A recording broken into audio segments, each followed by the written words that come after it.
السلام علیکم ورحمۃ اللہ وبرکاتہ۔ اعوذ باللہ من الشیطان الرجیم، بسم اللہ الرحمن الرحیم۔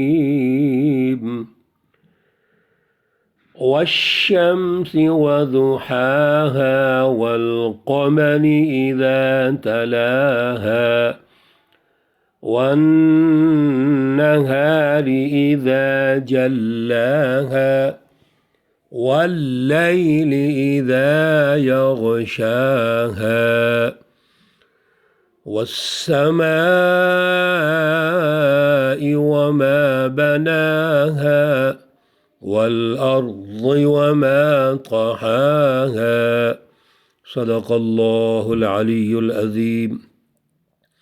اللهم صل على سيدنا ومولانا محمد النبي الأمي وعلى آله وأصحابه وبارك وسلم وصل عليه۔ معزز سامعین و سامعات، آج الحمدللہ سورۃ الشمس کا آغاز ہو رہا ہے۔ سورۃ الشمس یہ مکی صورت ہے، اس میں 15 آیات اور 1 رکوع ہے۔ آج انشاءاللہ العزیز اس کا جو موضوع ہے اس کے حوالے سے بات چیت کریں گے۔ اللہ رب العزت سورۃ الشمس اور مکمل قرآن مجید کی رہنمائی کا شعور عطا فرمائیں اور عمل کی توفیق اور صلاحیت عطا فرمائیں۔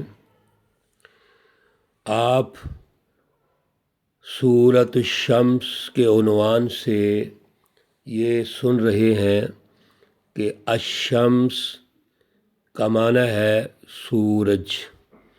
اللہ رب العزت نے اس سورہ مقدسہ میں قسمیں اٹھائی ہیں۔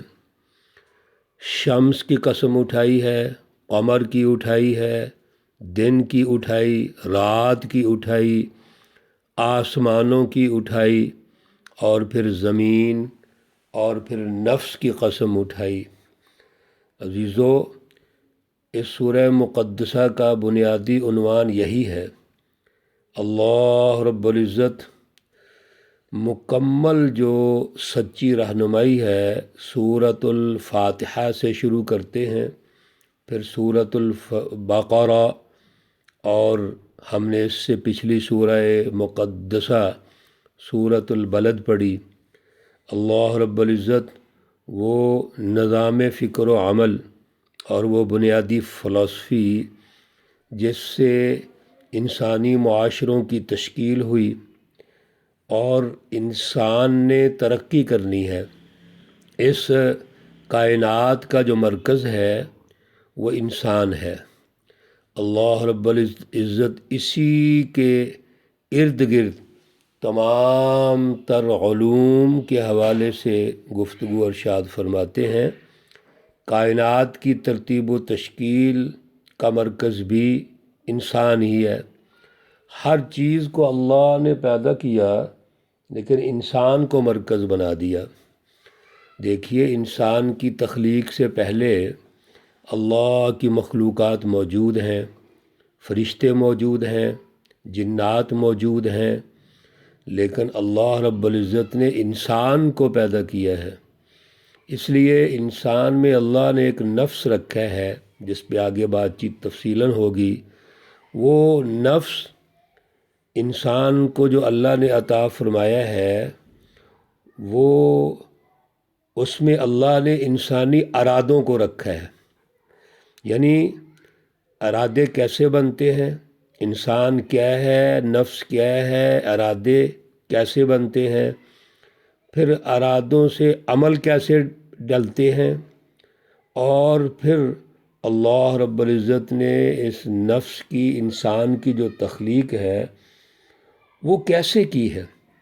حضرت الامام شاہ ولی اللہ رحمۃ اللہ علیہ اس کی وضاحت فرماتے ہیں کہ انسان کا نفس جو ہے وہ نفس ناطقہ ہے، ناطقہ کہتے ہیں بولنے والے کو، یعنی جتنی بھی مخلوقات کی جو ترقی یافتہ شکل ہے وہ انسان ہے۔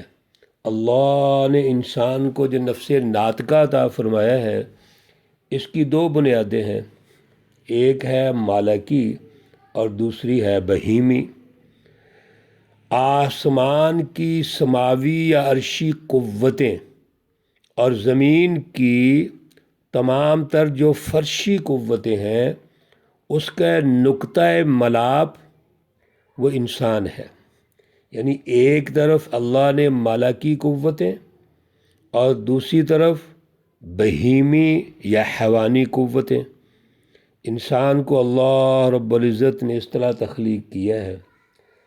اب یہ انسان جو ہے، ایک طرف تو اس میں روح حیوانی ہے، وائٹل فورس جس کو ہم کہتے ہیں، اور دوسری طرف اللہ رب العزت نے اس کے اوپر روح ملکی اور حقیقی روح جو ہے وہ اس پر چسپاں کر دی ہے۔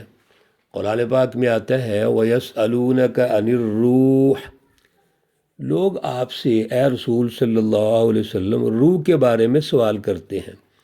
قُلِ الرُّوحُ مِنْ أَمْرِ رَبِّي، آپ کہہ دیجئے یہ جو روح ہے یہ امر ربی ہے، اللہ کا حکم ہے۔ اصل میں وہ روح جس کو روح ملکی کہتے ہیں یا نورانی نقطہ کہتے ہیں، یہ جب انسانی اس روح حیوانی روح پر آتا ہے اور چسپاں ہو جاتا ہے تو یہ انسان مکمل ہوتا ہے۔ اس لیے حضرت الامام شاہ ولی اللہ فرماتے ہیں یہ جو نورانی نقطہ ہے یہ ناقابل تقسیم ہے، بڑا باریک سا، جیسے ایک چپ ہوتی ہے باریک سی، وہ اس پر چسپاں ہو جاتی ہے۔ آج تو دنیا نے جو سائنس ہے اس نے ثابت کر دیا ہے کہ ایک چھوٹی سی چپ کے اندر کتنے زیادہ علوم موجود ہوتے ہیں، پوری ایک کائنات اس میں ہوتی ہے۔ اللہ رب العزت اس طرح اس نفس کو مکمل کرتے ہیں۔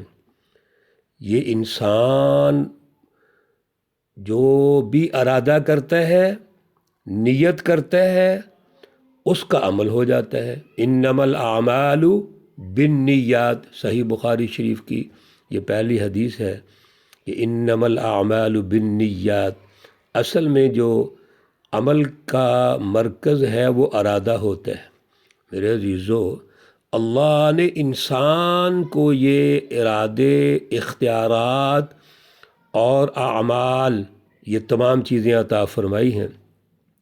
ایک وہ حیوان جو انسان کے علاوہ ہے، وہ بھی ہلتا ہے، وہ بھی کھاتا پیتا ہے، وہ بھی اپنی زندگی گزارتا ہے، لیکن اس کے ارادے نہیں ہوتے، وہ بغیر ارادے کے کام کر رہا ہوتا ہے۔ لیکن انسان کو اللہ نے ارادے کا مالک بنا دیا، اختیارات دے دیے ہیں۔ اس لیے کوئی انسان جب کوئی کام کرتا ہے تو اس کے پیچھے ارادے ہوتے ہیں۔ اللہ رب العزت آگے جا کے تفصیلاً اس کے بارے میں ارشاد فرمائیں گے۔ تو بنیادی جو موضوع ہے وہ اس سورہ مقدسہ کا انسانی نفس کے جو مراحل ہیں اور اس کے گرد و پیش کے حالات ہیں، اس کا مجموعی نظام فکر و عمل ہے، اس کے پیچھے اس کے عزائم ہیں، ارادے ہیں، ان کے تناظر میں اللہ رب العزت نے سورہ مقدسہ میں تعارف کروایا ہے۔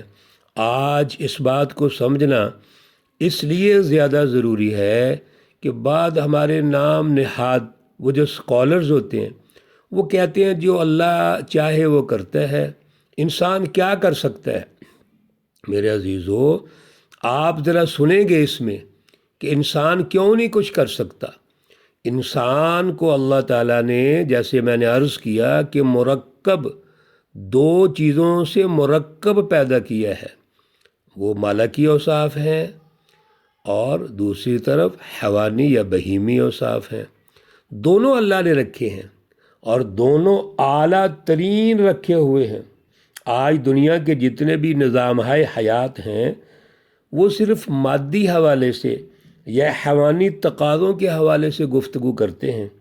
اس لیے وہ یہ دیکھتے ہیں کہ انسان کا جسم ہے، اس کو سکون کیسے ملے گا، اس کو غذا کیسی چاہیے، اور اس کے لیے کون کون سی ایسی بنیادی ضروریات ہیں جس سے اس کا جسم ترقی کرے، حیوانی تقاضے ترقی کریں۔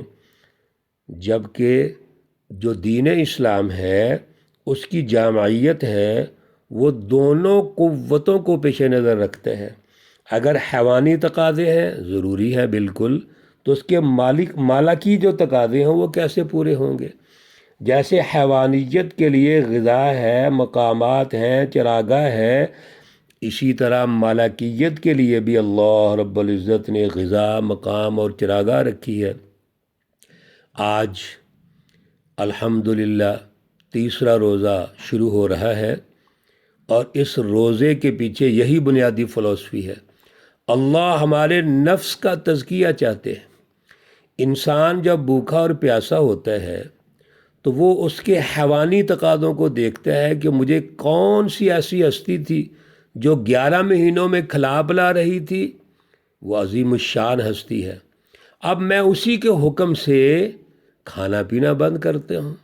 میری جو غذا ہے اس کا جو منظم سسٹم ہے، اب اللہ نے کیا دے دیا ہے، صبح صادق کے وقت کھاؤ پیو اور غروب آفتاب تک منہ بند کر لو۔ کوئی دیکھ رہا ہے؟ ذرا بتائیے آپ سب میرے عزیزو، صرف اللہ کی ہستی دیکھتی ہے۔ اس لیے اللہ رب العزت نے فرما دیا کہ یہ جو روزہ ہے یہ انسان میرے لیے رکھتا ہے۔ اس کو یہ احساس ہوتا ہے کہ مجھے جس نے کھلایا پلایا، بنیادی ضروریات دیں، آج اسی کے حکم سے میں نے کچھ عرصے کے لیے بند کر دیں۔ اسی کو تقویٰ کہتے ہیں، اللہ کی رضا حاصل کرنا، اللہ کا خوف اپنے دل میں پیدا کرنا، محبت پیدا کرنا۔ یہی وہ چیک لسٹ ہے جس کے ذریعے سے ہم نے پورا رمضان گزارنا ہے۔ اب مالکی جو تقاضے ہیں، غذا ہے، وہ ہماری پوری ہوگی۔ 1 مہینہ یہ ریفریشر کورس ہے اپنے نفس کے تزکیہ کے لیے۔ وہ نفس جو اللہ نے ہمارے لیے پیدا کیا ہے اس کو ہم نے پاک صاف کرنا ہے۔ کیسے؟ مالکی اوصاف پیدا کرنے ہیں، روحانیت میں اضافہ کرنا ہے، اللہ کا قرب حاصل کرنا ہے، اعلیٰ صحبت حاصل کرنی ہے، بزرگوں کی صحبت، اولیاء اللہ کی صحبت میں یہ مہینہ گزارنا ہے، قیام اللیل کرنا ہے۔ میں حیران ہوتا ہوں، لوگ رات کو 1 گھنٹہ اللہ کے سامنے، اللہ کی بارگاہ میں کھڑے نہیں ہو سکتے، اور ویسے گفتگو کریں گے، گپ شپ لگائیں گے، کئی گھنٹے چوکوں میں کھڑے ہو جائیں گے۔ میرے عزیزو، یہ غذا آج جو روحانی غذا ہے، ملکی غذا ہے، اس کی ضرورت ہے، اس کا ماحول ہے۔ جڑ جائیے، یہ مہینہ گزرے گا پتہ بھی نہیں چلے گا، لیکن اپنی اصلاح کیجئے۔ تزکیہ نفس ونفس وما سواہا، اس سورہ مقدسہ کا جو عنوان ہے، بنیادی موضوع ہے، انشاءاللہ اس پر بات چیت کریں گے۔ اللہ رب العزت ہمیں اعلیٰ شعور عطا فرمائے، اعلیٰ فہم عطا فرمائے، رمضان المبارک کی عظمت کو سمجھنے کی توفیق اور صلاحیت عطا فرمائے۔ اللہ رب العزت تمام بیماروں کو شفائے کاملہ عاجلہ مستمرہ عطا فرمائے۔ اللہ رب العزت تمام مرحومین و مرحومات کو جنت الفردوس میں اعلیٰ مقام عطا فرمائے۔ ربنا تقبل منا انك انت السمیع العلیم وتب علینا انك انت التواب الرحیم، وصلی اللہ تعالی علی النبی الامی محمد وعلى آلہ واصحابہ اجمعین برحمتک یا ارحم الراحمین۔ السلام علیکم ورحمۃ اللہ وبرکاتہ۔